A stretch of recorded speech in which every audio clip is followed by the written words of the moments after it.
Main door ఎక్కడ ఉండాలి అంటే చాలామంది ఏమడుగుతుంటారంటే గురువుగారు మెయిన్ డోర్ అంటే ప్రధాన గుమ్మం ఎటుపక్క పెట్టుకుంటే బాగుంటుంది. ప్రధాన గుమ్మం ఎక్కడ పెట్టుకుంటాం? ఏ ఇంటికైనా ఒక రోడ్డు అంటూ ఉంటుంది. ప్రతి ఇంటికి కూడా ఒక రోడ్డు ఉంటుంది. ఆ రోడ్డుని బట్టి మనం ఆ ఇంటికి పేరు పెడతాం. ఉత్తరంలో రోడ్డు ఉందనుకోండి ఉత్తర ఫేసింగ్ అంటాం. అలాగే ఆ ప్రతి ఫేసింగ్ కూడా అలాగే తూర్పులో ఒక రోడ్డు ఉంటే తూర్పు ఫేసింగ్ హౌస్ అని, దక్షిణంలో రోడ్డు ఉంటే దక్షిణం ఇల్లు అని, పశ్చిమలో రోడ్డు ఉంటే పశ్చిమ ముఖ ద్వారం ఇల్లు అని. సో రోడ్డు ఎటుపక్క ఉంటే అటుపక్కే గుమ్మం పెట్టుకుంటాం.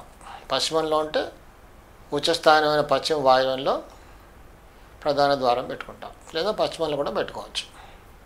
కానీ మరీ బాగుండాలనుకుంటే పశ్చిమ వాయువ్యంలో ఉంటే మంచి రిజల్ట్స్ కనబడుతున్నాయి.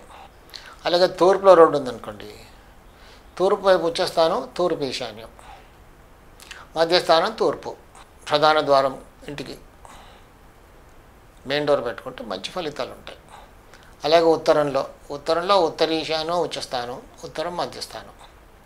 ఉత్తరీశాన్యంలో మెయిన్ డోర్ పెట్టుకుంటే మంచి ఫలితాలు ఉంటాయి. ఆర్థికంగా బాగుంటారు. ఆర్థికంగానే కాదు, మిగతా దోషాలు ఏం లేకుండా ఉంటే అన్ని రకాలుగా బాగుంటారు.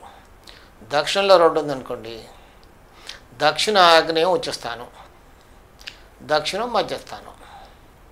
దక్షిణ ఆగ్నేయంలో ప్రధాన ద్వారం అంటే మెయిన్ డోర్ పెట్టుకుంటే మంచి రిజల్ట్స్ ఉంటాయి. అలాంటి ఇళ్ళల్లో ఆడవాళ్ళు సుఖపడతారు. బంగారం కూడా చాలా ఉంటుంది. అంటే వాళ్ళకి హాబీగా మారిపోతుంది.